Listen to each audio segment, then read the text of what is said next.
Hey guys, so we've been talking a lot about spatchcocking chicken and turkey. So today I'm going to show you how to spatchcock a turkey, and then we're going to dry brine it with like a Middle Eastern Mediterranean type spice mixture. So first, let's get to the turkey.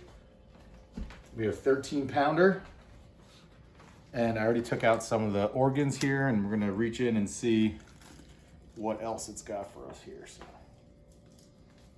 we got the neck, and we're gonna save all these parts to make gravy with, because since we're doing this on the grill, we're not gonna have the drippings to make the gravy. So after we spatchcock it, we're then, because it's so big, we're gonna make it cut it into 4 pieces: the breast and the legs. You got to be careful with this. When it comes out, sometimes little pieces can break off and get stuck in the turkey of the plastic. Sorry. All right, so first thing I do, and we don't also need this thermometer in here. This is for when you're roasting it. This little pop-up thermometer, so we'll get rid of that. So first thing that we're gonna wanna do is I like to sit it up on the breast, and we're gonna take a big knife and we're gonna cut down from the tail here. This is the tail, down the spine one side and down the spine on the other side, and completely remove the spine. So we're gonna do that first. Kate, you wanna come around this side? Come behind me. So the spine is right here. We're gonna go down the side of the spine here first, and then down this one, when we're gonna be cutting around the hip socket here, and then actually cutting through some ribs going here. So see how this works. Do this on chickens all the time, but I haven't done it on a turkey in a while. So this would be almost somewhere where I would take that big knife I showed you guys and kind of chop down it, but I'm trying not to make a huge mess here. So that is down one side of the backbone here. Now we're gonna do that same exact cut on this side of the backbone to completely remove the spine. There's no meat on this, so it's not really wasting anything, and we're gonna save the neck along with the other meats to brown up and use for a stock that will then turn into a gravy. So here's the backbone. You can see where the ribs went through here. And also it's good to check here in case any pieces of bone fell out. You don't want that getting mixed into what you're gonna eat. That's the big one. Let's see if I can get this. All right, so next step, you see how it's still kind of closed? It doesn't want to open. If you look in here, there's something called the keel bone. It's kind of, it's that weird like rubbery bone in the chicken there between the 2 breasts. Right here is like the keel bone here. All we're gonna do with the knife is take it and just, you want to get a shot of this? Right here in this cartilage, just nick it with the knife. See how I got the knife in there? I kind of nicked the bone. And that's gonna let us split the rib cage open now, like that. Okay, see how this split open here? This is the keel bone here now. Some people like to reach in and pull out the wishbone if you can find it. Here's part of the wishbone here. This just makes it easier to carve it up when it's done. So wishbone.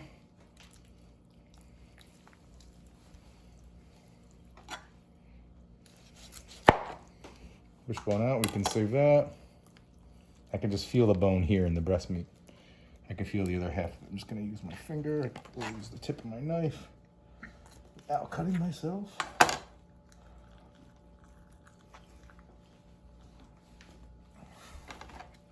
And get it out.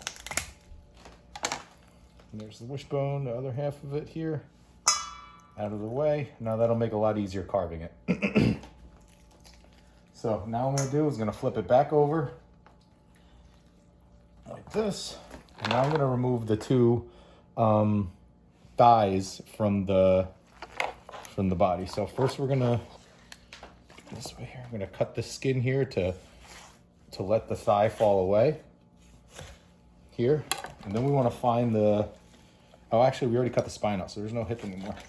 We should just be able to cut right here. And this will come out. And that's it. So that's considered a quarter. We're quartering up the chicken. 2 breasts and 2 legs. There's a thigh, so we're gonna put this on top of a paper towel, let everything get dry. For this dry brining, we want everything super, super dry.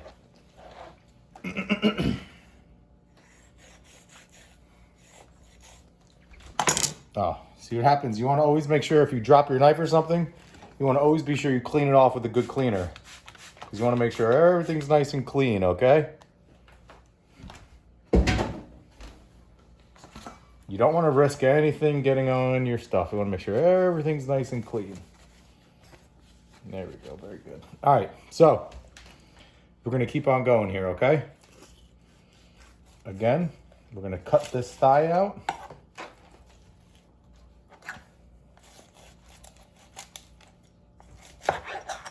All right. Now we got our second thigh. There's still a hip bone here, the hip part of the spine. This again is considered another quarter, the other quarter of the chicken, turkey. All right, so we're gonna move this to the side because we're gonna have two trays here, 2 breasts and two leg quarters. Now again, let's see how we're gonna attack this here. So let's maybe go back to this keel bone here that we cut here. Let's see if we can come right through. See, that was cartilage that we can cut through here. This here is now bone. So let's keep cutting down here and keep working our thing open. You can see here the keel bone's now exposing itself here. Come along.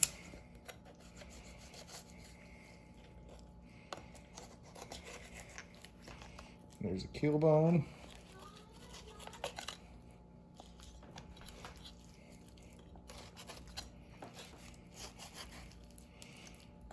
Okay, almost there.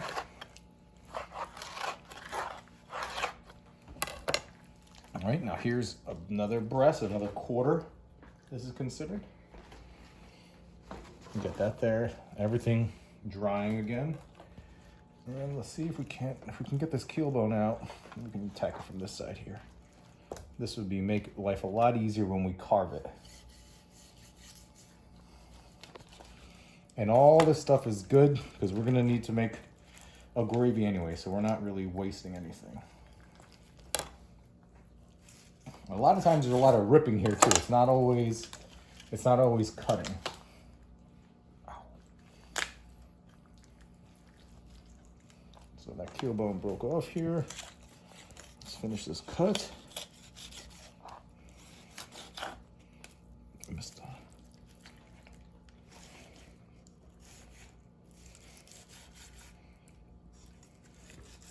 And all these ribs came out of here too. So this is just bones, and this is the keel bone that's down the middle here. That we're all saving still. And now here we have our last quarter. All right. So what we did is we spatchcocked the turkey and then took it from spatchcock, broke it down into quarters. And now what we're gonna do is prepare the dry brine and season it for cooking on Thanksgiving morning. We'll be right back with the rest. All right, so we got the turkey taken care of. Next, what we do is we're gonna do the dry brining, and we're gonna do a spice mixture called a za'atar. It's kind of a Mediterranean, Middle Eastern kind of spice mixture. But we're gonna do it in 2 separate steps. First, we're gonna salt all the turkey, which is plain salt, pretty heavily.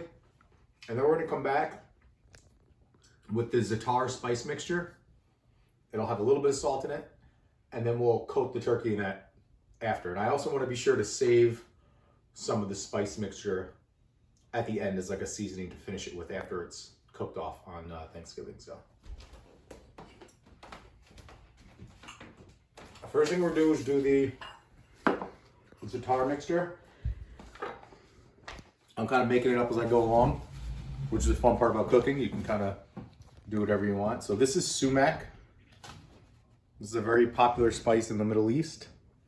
Ground sumac. It comes from the berries of a sumac plant. It's related to like the poison sumac that we have here, but it's different. I'm gonna put a bunch of that in because that's a big ingredient. Maybe almost a quarter cup of it. Then we're gonna do ground cumin in there too, a good amount of that, healthy amount of ground cumin. And then we're gonna put in some fresh thyme leaves. And that's it. We would add a little salt and pepper, and that's gonna be a basic za'atar. So what dry brining does, the point of the dry brine is to actually keep the turkey more moist. The salt holds on to water, so as long as there's all that salt is inside the meat, it will hold the water more. Think about like when you get like a boar's head ham or something, how that always stays, you know, like almost wet on the inside. That's kind of what we're going for with the brine turkey, because the turkey breast itself has no fat in it basically, so it's easy to dry out. So get one more of these thymes in here.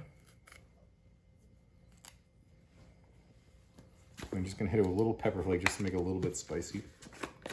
Not much. My kids will whine. And then also what a za'atar has is a bunch of sesame seed in it too. But I'm gonna wait until I season the turkey first because we don't need to season the sesame seed on it, and we'll put the sesame seed in the portion that we save. I'm just gonna put a good healthy pinch of kosher salt in here too. Because they kind of pointing over the top.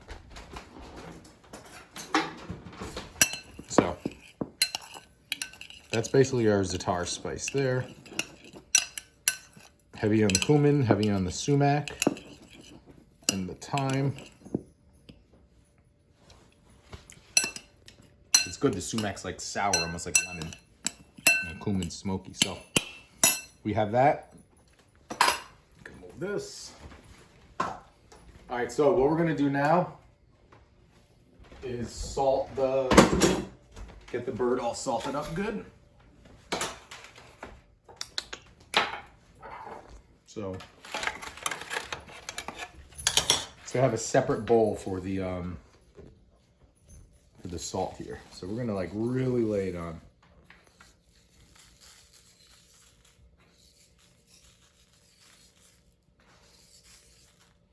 For the skin side, you can go really heavy on the skin side because it can be hard for the salt to get through the skin. And we'll flip it over.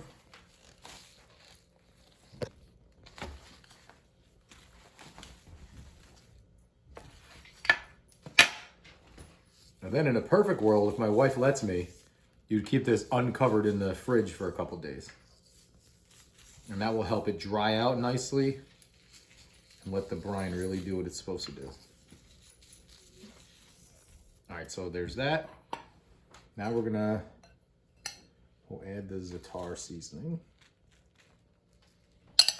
So as the salt soaks in, it's gonna bring the spice in with it.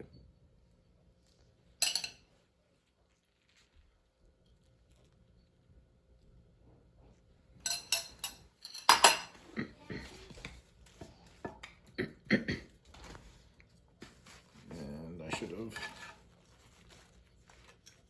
done it the other way. And I put the paper towels on here because the salt's is gonna draw some of the water to the surface, so it might get a little